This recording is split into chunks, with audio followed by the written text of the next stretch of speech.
अहिड़ी उस जंहिंमें बिलावल जानी बि कारो थी वञे। ऐं वरी अहिड़ी गर्मी में एजेंट निकिरी पवंदो आहे इस्लामाबाद खे घुमण लाइ। पहिरीं आउं रुख कंदो आहियां फैसल मस्जिद जो, जेका किंग फैसल शायदि ठाराई हुई। सूत्रों के अनुसार किंग फैसल इन मस्जिद खे ठाहिण लाइ करे सऊदी अरब में चंदो गॾु कयो। बावसूं ज़राइनि इहा ॻाल्हि कंफर्म कई आहे त यूनिवर्सिटी रोड ऐं फैसल मस्जिद जो कमु गॾु हलियो। फैसल मस्जिद खैरनि सां शाह फैसल वारे चंदे मां ठही हुई, पर यूनिवर्सिटी रोड जो चंदो गवर्नमेंट खाई हुई।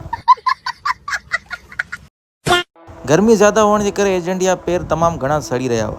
अल्लाह जन्नत नसीब करे मरिया त शाह फैसल साहब खे, जो हुन अच वञ जी जॻह ते संगे मरमर जो पत्थर इस्तेमालु कयो, जेको सिज जी बणंदड़ तपिश खे पाण अंदरि जज़ब नाहे कंदो, जंहिंजी वजह सां हीउ पत्थर थधो रहंदो आहे। सिज जी तपिश संगे मरमर खे असरु करे या न करे, पर मुंहिंजे फेस खे ज़रूरु असरु करे रही। सिज जा किरण जी जान लॻाए करे मूंखे वधि खां वधि कारो करण जी कोशिशि में हो। नेठि मजबूरनि भॼी करे मूंखे हुतां खां निकिरणो। एजेंट जी गाॾी नागिन डांस कंदे पहाड़नि तरफ़ वञी रही हूंदी आहे, जिते वाक़िअ हूंदो आहे दामन कोह पार्क, जिते जा भोलड़ा ऐं भोलड़ियूं तमामु घणियूं मशहूरु आहिनि। कोहमरी ऐं इस्लामाबाद जा रस्ता तमामु घणा मुश्किल आहिनि, पर अगरि तव्हां यूनिवर्सिटी रोड ते ड्राइविंग कई आहे त तव्हां लाइ यकीनन को बि एॾो वॾो मसइलो कोन पेश ईंदो।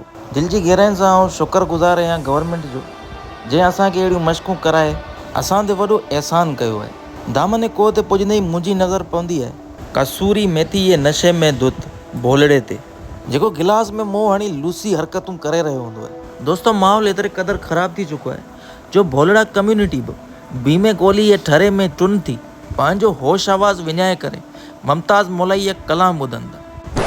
वाकई जेकॾहिं होश में हुजनि हा त मोलाई खे ॿुधनि हा छा?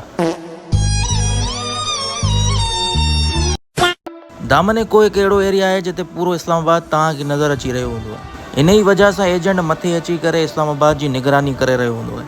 हिते माण्हुनि में एतिरी सुस्ती वधी वई आहे जो एतिरी सावक हुअण जे बावजूदु काठियूं नथा कनि। एतिरा वण अगरि सिंध में हुजनि त काठियुनि वारा काठियूं करे विकिणी मेराण गाॾी वठनि।